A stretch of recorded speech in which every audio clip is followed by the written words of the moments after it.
Hello, good morning everyone. Very नयाँ podcast. यो opener podcast चाहिँ मेरो स्टुडियोमा म गर्दिनँ तपाईँहरूलाई चाहिँ र आज चाहिँ म मेरो कालिम्पोङको प्रतिभा सन्देश छोरी चेली हुनुहुन्छ उहाँलाई मेरो फ्रेममा ल्याएर तपाईँहरू अगाडि सानो परिचय दिन गइरहेको छु उहाँ कालिम्पोङको छोरी हुनुहुन्छ है तर उहाँले चाहिँ कालिम्पोङको नाम चाहिँ सुनौलो अक्षरमा लेखिसक्नु भएको छ उहाँ एउटा मोडल पनि हुनुहुन्छ प्लस उहाँ मुभीमा एक्ट्रेस पनि हुनुहुन्छ है र कालिम्पोङले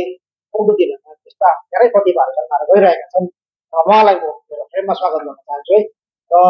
उहाँ चाहिँ को हुनुहुन्छ के हुनुहुन्छ उहाँको सेल्फ इन्ट्रोडक्सन चाहिँ म उहाँलाई नै माग्न चाहन्छु र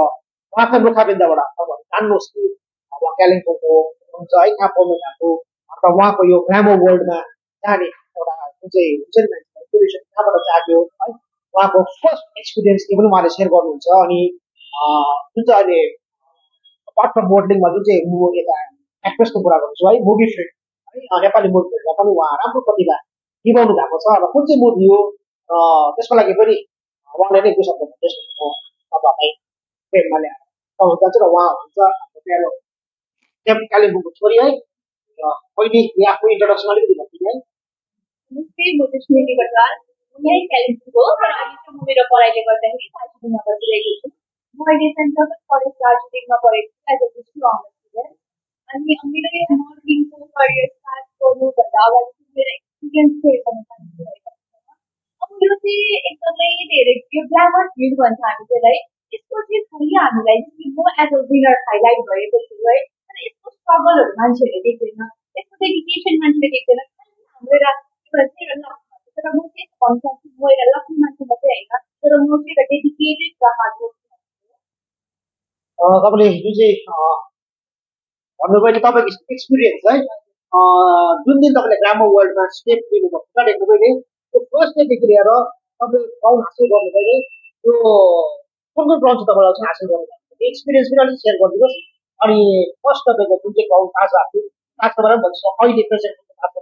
हतियार ल्याउनु भएको छ नि अहिले त्यो पनि अलिकति भनिदिनुहोस्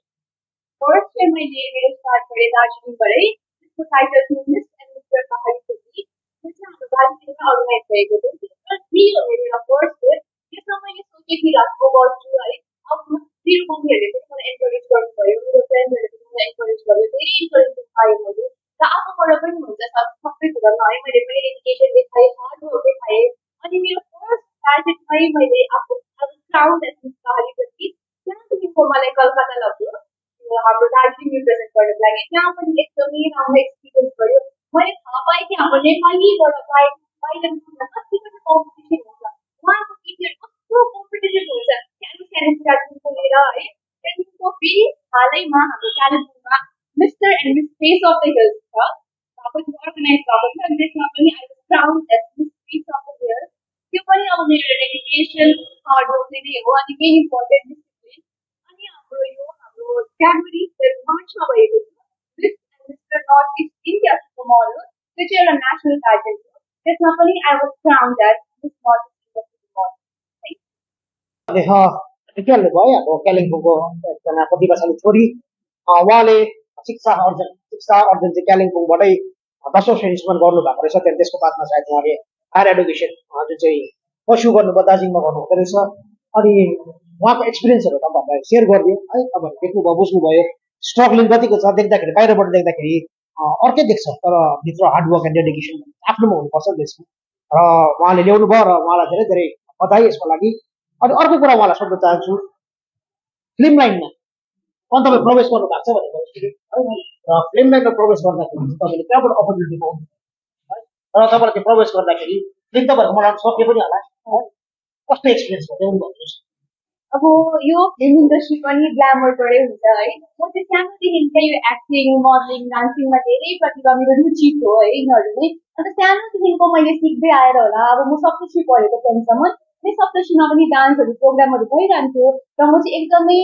पार्टिसिपेटहरू गरिरहन्थेँ र त्यसले गर्दाखेरि चाहिँ मेरो स्टेज फियर पनि कम्ती थियो अनि त्यसले गर्दाखेरि मैले एउटा मुभीको एउटा role as a main lead actress भएको थिएँ फर्स्टमै अनि त्यो पनि मेरो त्यो एउटा सानोदेखिको त्यो बर्थडे आफूले गर्दा है मेरो एकदमै सानोदेखिको बर्थडे सिक्दै आफूले गर्दाखेरि चाहिँ मलाई हाम्रो डाइरेक्टर सरले पनि धेरै मन पराउनु भएको थियो मुभीको डाइरेक्टर सरले अनि त्यसले गर्दाखेरि चाहिँ मैले त्यहाँ चाहिँ रोल पाएको थिएँ। मुभीको नाम के होला अलिकति मुभीको नाम त्यो फर्स्ट मुभीको नाम चाहिँ रन्ने पाउको झल्किने छोरा थियो अनि एउटा कमेडी मुभी होला अहिले प्रेजेन्ट चाहिँ अहिले चाहिँ हाम्रो एउटा मुभी गरिरहेको छ है अब बनिँदैछ नयाँ मुभी त्यसको नाम हो कलेज डायरी त्यसमा चाहिँ अहिलेको युथहरूलाई है हाम्रो सबै प्रब्लम्सहरूलाई कभर गरेको छ धेरै धेरै धन्यवाद है तपाईँले मजाले टाइम दिनुभयो आफ्नो मुभीको लागि पनि तपाईँलाई बेस्ट अफ लक आउने दिनमा अझ राम्रोसँगले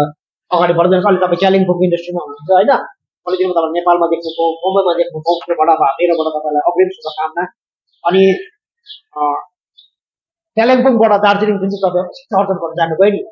कालिम्पोङको एडुकेसन र दार्जिलिङको एडुकेसनमा के डिफ्रेन्स देख्नुहुन्छ किनभने कालिम्पोङलाई एडुकेसन हब बनाउँछ तर एडुकेसनलाई हब भन्ने किन मान्छ भन्दाखेरि चाहिँ कालिम्पोङमा पनि रोयल फ्यामिलिजहरू छ भुटानहरूबाट आएर पढेको दार्जिलिङमा पनि रोयल फ्यामिलिज नेपालको राजाहरू पनि आएर पढेको डेली डेली भुटा पढेको कलेज छ saint John's college North Point है डिफ्रेन्स के देख्नुहुन्छ एडुकेसन म चाहिँ हाम्रो युथहरूलाई है यही भन्न चाहन्छु कि तपाईँहरू जाने पढ्नुहोस् हाम्रो कालिम्पोङमा पनि धेरै धेरै राम्रो राम्रो स्कुल्सहरू छ कलेजहरू छ जसमा तपाईँले आफ्नो एजुकेसन पाउनुहुन्छ तर यो चाहिँ आफूमै रहेछ आफूमै त है हामी कहाँ गएर पढ्दैछौँ एउटा ठुलो प्राइभेट कलेज हो कि गभर्मेन्ट कलेज त्यो म्याटर गर्दैन it matters upon yourself if you are dedicated hard working you are going to be anywhere तपाईँ जुनै फिल्डमा जानुहोस् तपाईँ जुनै पनि कलेज स्कुलिङ गर्नुहोस् तपाईँ आफूसँग छ भने तपाईँ पढ्नु राम्रो चाहनुहुन्छ भने तपाईँ जहाँमा पनि पढ्न सक्नुहुन्छ राम्रो नाइस लाइन छ नाइस वर्ड्स मजा लाग्यो र आउने युथहरू जुन जेनेरेसन भाइ बहिनीहरू छ उनीहरूलाई सेयर गर्छ म स्पेसली हाम्रो यहाँ कालिम्पोङको युथहरूलाई यही भन्न चाहन्छु कि बी डेडिकेटेड मोटिभेट गर्नुहरू अनि म दादा हाम्रो कालिम्पोङमा पनि धेरै धेरै हाम्रो एक्टिभ युथहरू छ है जसमा यो ग्ल्यामर फिल्डमा छ र म यही भन्न चाहन्छु कि जो पनि इन्ट्रेस्टेड छ यो ग्ल्यामर फिल्डमा टेक योर स्टेप हाम्रो कालिम्पोङमा पनि फेस अफ द हिल्स भनेर ठुलो अर्गनाइजिङ टिम छ है जो चाहिँ जोसँग लिड गर्नुभएको छ तपाईँहरू त्यसमा पार्टिसिपेट गर्नुहोस् कुनै पनि कुरा आसानीसँग हासिल हुँदैन you have to work hard तपाईँहरूले एउटामा सक्नु भने अर्कोमा पाउनुहोस् नेक्स्ट ट्राई गर्नुहोस् try until you success thank you so much तपाईँलाई तपाईँले विशेष टाइम दिनुभयो अब त्यहाँको दार्जिलिङबाट कालिम्पोङ आएर एउटा 10-15 मिनट पनि अब मेरो फ्रेममा आइदिनु भयो र जतिजनाले पनि हेर्नुहुँदैछ है प्लिज अहिले एउटा सानो लेसन पनि हो अनि तपाईँलाई सानो मेसेज पनि तपाईँलाई मैले दिइराख्नु भएको छ है मेन चाहिँ के छ भन्दाखेरि चाहिँ hard work and dedication is the most important thing hard work and dedication तपाईँको छैन भने तपाईँले केही पनि गर्नु सक्नुहुन्छ तपाईँलाई जति नै तपाईँलाई ब्याकअप सपोर्ट भयो भने